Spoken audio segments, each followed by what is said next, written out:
Hi friends, Siragadikka ஆசை சீரியலில் நாளைக்கு என்ன நடக்க போகுதுன்னு பார்க்கலாம். வாங்க வீடியோக்குள்ளே போகலாம்.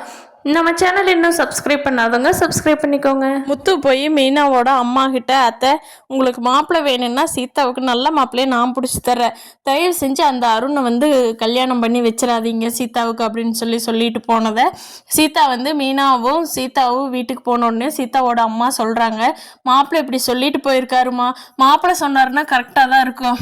அப்போ அந்த அருண் தம்பி நல்லவராக இருந்தால் நம்ம மாப்பிள்ளை இப்படி சொல்ல மாட்டார், கண்டிப்பாக அந்த அருண் மேலே ஏதாவது தப்பு இருக்கும், அதனால் மாப்பிள்ளை சொல்கிறத கேட்கணும், நம்ம அப்பாவும் இல்லை, அதனால் மாப்பிள்ளையோட சொல்கிறதான் நம்ம கேட்டு நடந்துக்கணும், தயவு செஞ்சு எல்லாரும் மாப்பிள்ளை சொல்கிறத கேட்டுக்குங்க அப்படிங்கிறாங்க.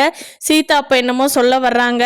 மீனாவோட அம்மா, சீதா நீ வாய் மூடு, உனக்கு சின்ன பிள்ளை எதுவும் தெரியாது அப்படிங்கிறாங்க.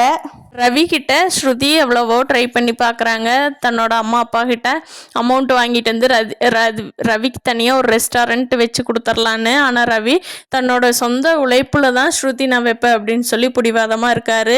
ஸ்ருதி தனியாக ஒரு ஹோட்டல் வைக்கிறதுக்கான வேலையை ஈடுபட போகிறாங்க. ரவி ஸ்ருதி ரொம்ப நல்லவங்க, அவங்களுக்கு கண்டிப்பாக ஒரு தொழில் அமையும். நீத்து ரொம்ப தான் பிஹேவ் பண்ணிட்டு இருக்காங்க, அதனால கண்டிப்பாக ரவியும் ஸ்ருதியும் தனியாக ஹோட்டல் வச்சு ஜெயிக்க போகிறாங்க. அவங்க மீனாவுக்கும் முத்துவுக்கும் ஹெல்ப் பண்ணி கண்டிப்பாக 4 பேரும் சேர்ந்து ஒன்றா வாழ்க்கையில் முன்னேறுவாங்க. அருணும் நல்லவங்க தான், முத்துவும் நல்லவங்க தான், ஆனால் 2 பேரும் எப்போ புரிஞ்சுக்கிட்டு ஒருத்தர் புரிஞ்சுக்கிட்டு சீதாவுக்கும் அருணை கல்யாணம் பண்ணி வைக்க போகிறாங்கங்கிறத இனி வரும் எபிசோட்ஸில் பார்க்கலாம். ஃப்ரெண்ட்ஸ், இந்த வீடியோ பிடிச்சிருந்தா லைக் பண்ணிக்கோங்க. தேங்க்யூ.